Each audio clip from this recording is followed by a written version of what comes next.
Hi guys, today we're looking at my VW Amarock that has a code for a blocked EGR cooler. So the EGR cooler was replaced about a year ago. Now I've got a code for it being blocked because I don't really do many motorway miles, it's all really short trips. So what we're going to do today is look at taking this out, cleaning it out, and hopefully that should clear the codes. So we've scanned it, and we're going to look into engine control module and see what fault codes come up. So there you go, this is the code that keeps bringing up the engine management light.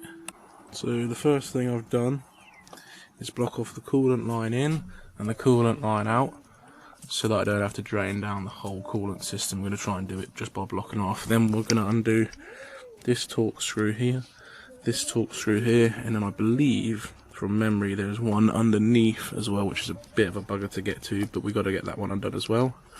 You'll also need to disconnect this connector here, which connects to another connector that I think has fell down there. Look, connects to this, so you need to disconnect that as well. So guys, you need a T30, undo both these bolts, and I believe the one on the bottom, and that should release the bracket for the EGR cooler. Now there's a common issue, these EGR coolers anyway, they always leak internally and you end up dropping your coolant level. It's not a major issue, but it's a very common fault with these Amarocks. So I've actually replaced mine. This is a new one because I've had that issue already. So you got one there, one torque screw there, and one in the middle underneath. I'm also going to take the exhaust sensor out, just so that we can fold this bracket down and not hit the sensor, because they are bloody expensive. But I wouldn't undo the bottom one all the way, take it all the way out, just loosen it enough so this bracket will tilt back and you can pull the EGR cooler out. So you need a 22mm spanner on this, and just try and be as gentle as possible as to not damage it. They can be a bit of a bitch to get out, like this one is. So I'm going to stick the camera down, get this out, and then I'll catch back with you in just a minute. So once you've got the sensor out, you can loosen that at bottom, which loosens the bracket. That can be tucked out the way. Then here you've got two 10mm, which I believe originally are Allen keys, but because I've replaced this, I replaced them with 10mm bolts because they're much easier to get out. So undo them too, and that should release this from your exhaust. And you've also got some bolts down here as well. You've got one, you can see just there, and then you've got one down there, the other side of it, which is a bit more difficult to get to. This one here and this one here will not come out. This one's loose, but this one's stripped, so we're going to leave them in. There is one bolt down there. Let's see. There's one hole just there.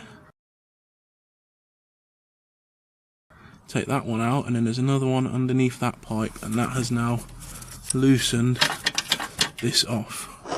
You then also need to do that one down there, like I said, and then there's another one behind that pipe. So we got this clip off this coolant pipe, and the same with that one there. When you take these pipes off, you might get a little bit of coolant spill out, just because obviously we haven't drained down the system, so there will most likely be a tiny bit, which you can see there. That's just going to drain out.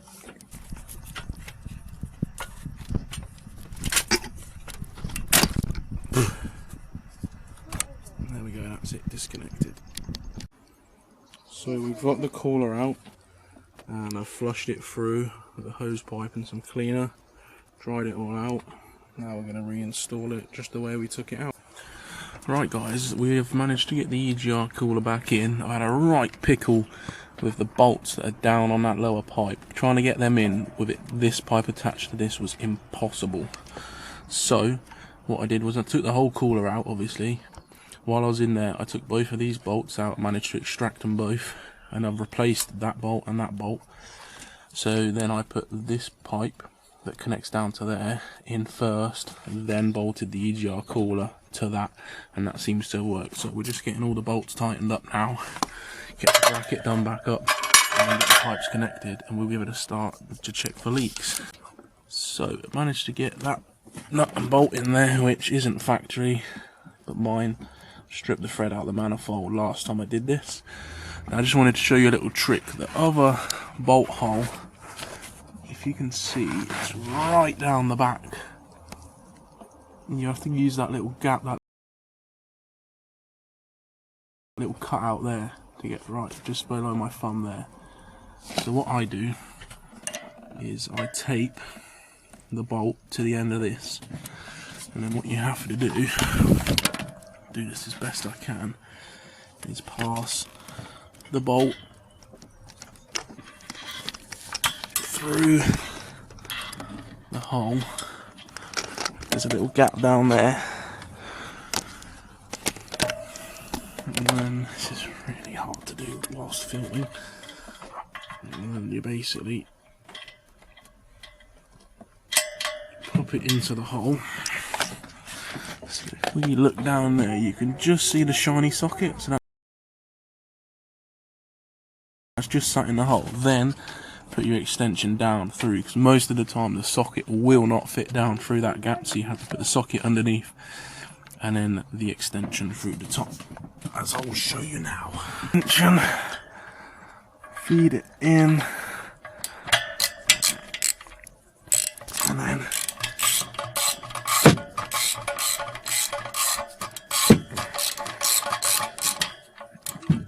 start threading the bolt in and do it up.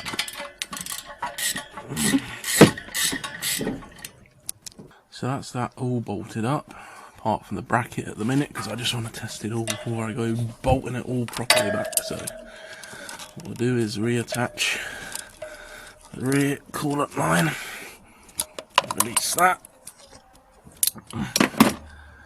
reattach the front coolant line. I need to get the grips around that, and I'll do up the clip. Now both the pipe clips are back on, clamps, and then we have to just make sure we get all the wiring plugged back in and the sensor back in the exhaust, and we can start it up. So go back, clear it, cleared all the codes, and then we should have no more engine light, and we'll drive it for a little bit and